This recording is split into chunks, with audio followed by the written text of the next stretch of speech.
नमस्कार मित्रों, एस्ट्रो ज्योति के हमारे इस चैनल पर आप सभी का स्वागत है। दोस्तों, आज एक विशेष सूत्र पर चर्चा हो रही है। रोग विचार के हमारे प्लेलिस्ट में एक और कड़ी जुड़ने जा रहा है। कृपया इस वीडियो को ध्यान से देखेंगे।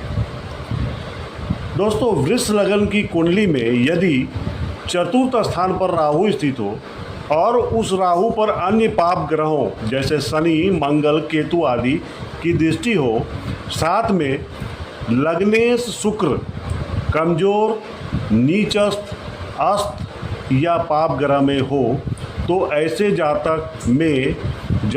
ऐसे योग में जातक को हृदय शूल अर्थात हृदय में पीड़ा या हृदय रोग होने की प्रबल संभावना होती है।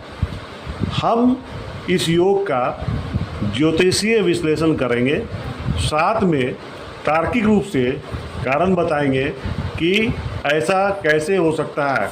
हमारा उद्देश्य आपको लॉजिकल रीजनिंग प्रदान करने का है और साथ में उपाय जो बताएंगे वह आयुर्वेदिक दृष्टि से किन ग्रहों के साथ जोड़कर निवारण होगा, इस वीडियो में ये भी बताएंगे। तो बने रहिए। कंप्लीट विश्लेषण के लिए हमारे प्लेलिस्ट में जाएं और रोग विचार में इसे ज़रूर अवश्य देखें। तो चलिए हम लोग देखते हैं और इसका विश्लेषण करते हैं। तो दोस्तों, किसी भी समस्या का ज्योतिषीय तर्क और विज्ञान के साथ जोड़कर आपके जीवन रहस्यों को हम सरल भाषा में समझाते हैं। आज हम चर्चा करेंगे वृष लगन की एक विशेष कुंडली स्थिति की, जिसमें राहु चतुर्थ भाव में हो, उस पर पाप ग्रहों की दृष्टि हो और लग्नेश शुक्र दुर्बल हो, तो जातक को हृदय रोग की संभावना क्यों बनती है और इस समस्या से बचने के क्या उपाय हैं। क्या जो आयुर्वेद भी सनातन धर्म का ही एक पार्ट है और आप समझ सकते हैं कि हमारे ऋषि मुनि किस तरह से विभिन्न ग्रहों को शांत करते थे। उनका तार्किक उपाय, लॉजिकल रीजनिंग आपको इस वीडियो में ज़रूर मिलेगा। तो देखते हैं। दोस्तों, वृष लगन की प्रकृति क्या है। वृष एक स्थिर पृथ्वी तत्व की राशि है जिसका स्वामी शुक्र होता है। शुक्र अर्थात वीनस, जो सौंदर्य, प्रेम और शरीर के हृदय और रक्त संचार से जुड़ा होता है। चतुर्थ भाव का महत्व क्या होता है।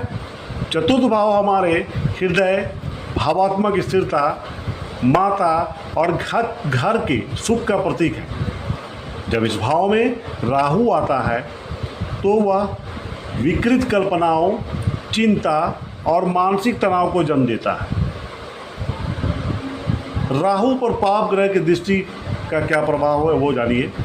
यदि राहु पर शनि, मंगल या केतु जैसे पाप ग्रहों की दृष्टि हो तो यह राहु को और भी अधिक विकराल और पीड़ादायक बना देता है।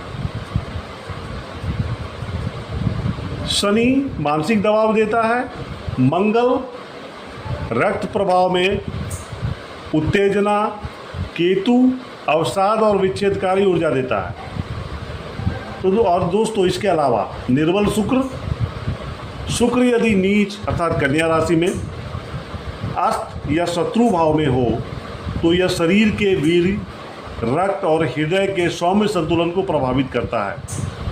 इस स्थिति में हृदय के चारों ओर की मांसपेशियां, रक्त नलिकाएं और भावात्मक संतुलन सभी प्रभावित हो सकते हैं। तो निष्कर्ष क्या निकलता है। यह योग एक तन मन से जुड़ा हुआ हृदय रोग उत्पन्न कर सकता है, जिसे हम आज की भाषा में heart pen, blood pressure, stress, cardiac condition आदि कह सकते हैं। अब इसका आयुर्वेदिक उपाय,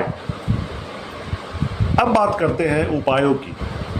आगे बढ़ने से पहले दोस्तों, मैं आप सभी से निवेदन करूंगा कि अगर वीडियो आपको तर्कसंगत लगे तो कृपया इसे लाइक ज़रूर करेंगे, चैनल को सब्सक्राइब करेंगे ताकि हम आपके पास इसी तरह के वीडियो लगातार ला सकें। दोस्तों, ये जो स्थिति मैंने बताई आपको, वृष लगन की प्रकृति, वृष लगन का अर्थ ये होता है कि इस भाव में 2 लिखा मिलेगा आपको। 2 का अर्थ है वृष लगन, और यहाँ इस वृष लगन की जो लग्नेश अर्थात वृष लगन की स्वामी शुक्र होता है, जो सौंदर्य, प्रेम और शरीर के हृदय और रक्त संचार तंत्र से जुड़ा होता है। चतुर्थ भाव यहाँ मिलेगा आपको। यहाँ अगर ये वृष लगन है तो 2, 3, 4, 5, यहाँ पर 5 लिखा मिलेगा, जो सिंह राशि का सूचक है और इसके स्वामी सूर्य होते हैं। यहाँ पर अगर राहु बैठ जाए और साथ में पाप ग्रहों से दृष्ट हो जाए तो ये मानसिक तनाव और साथ में विभिन्न बीमारियों को जन्म देता ही है, लेकिन हृदय पर विशेष रूप से प्रभाव डालता है और उसे हृदयशूल जैसी बीमारी हो सकती है, हार्ट अटैक हो सकता है। तो हम लोग अब देखते हैं इसके आयुर्वेदिक उपाय। अब बात करते हैं उपायों की, लेकिन वे जो ग्रहों से भी जुड़े हैं और तर्कसंगत रूप से शरीर को ठीक कर सकें। हम ऐसे उपायों के बारे में बात करेंगे जो ग्रहों से जुड़े हैं, ऐसे ग्रहों से जुड़े हैं जो आपके शरीर को ठीक कर सकें।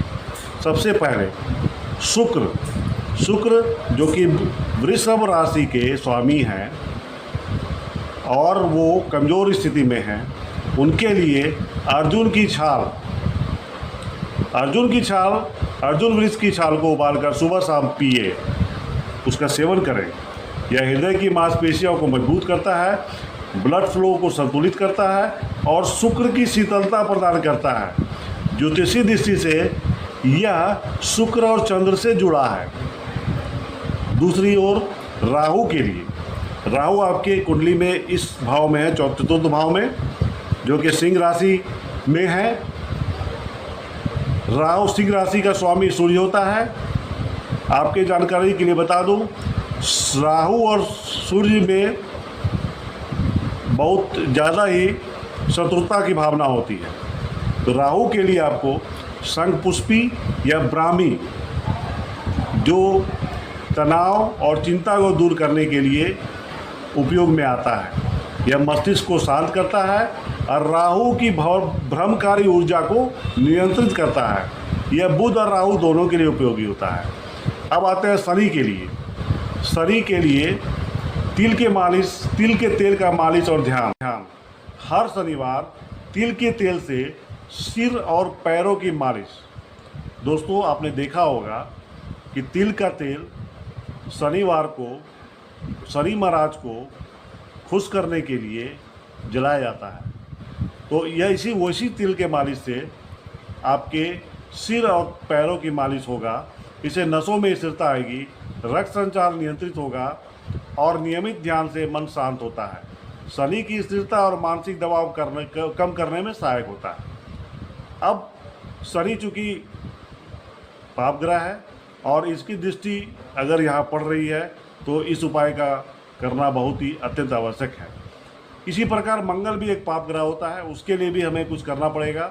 और आइए देखते हैं आयुर्वेद में इसके क्या उपाय हैं, आयुर्वेद इसके लिए क्या लेकर आया है। तो आयुर्वेद इसके लिए गोमूत्र अर्क और या लाल मिर्ची से परहेज होना है। तीखे मसाले और मांसाहार से परहेज करें। गोमूत्र अर्क या त्रिफला का नियमित सेवन करें। यह रक्त को शुद्ध करता है और मंगल की उत्तेजना को संतुलित करता है। मंगल से जुड़ा उपाय जो रक्त और क्रोध को शांत करता है। तो दोस्तों, शरीर और मन दोनों ही ग्रहों के प्रभाव से चलते हैं। यदि हम अपने जीवन में संतुलन लाते हैं तो आयुर्वेद, ध्यान और सात्विक आहार के माध्यम से ग्रहों के दोष भी शांत हो सकते हैं। अगर आपकी कुंडली में ऐसे सहयोग बन रहे हैं तो डरे नहीं, समझें और सही उपाय करें। इसीलिए तो कहते हैं कि ज्योतिषी और आयुर्वेद एक दूसरे के पूरक हैं और इनका संयोग से, इनका उपयोग से आप अपने आप को दोष मुक्त व्याधि मुक्त कर सकते हैं। अगर आपकी कुंडली में ऐसे योग हैं तो कृपया डरे नहीं और सही उपाय अपनाएं। इस विषय पर कोई सवाल हो तो कमेंट करें। इस विषय की सारी जानकारी मैं डिस्क्रिप्शन बॉक्स में भी डाल रहा हूँ, कृपया आप जानें, वहाँ जाएं और उसे ज़रूर पढ़ें। आपका अपना समीर पांडे एस्ट्रो ज्योति चैनल से जय ज्योतिष। धन्यवाद।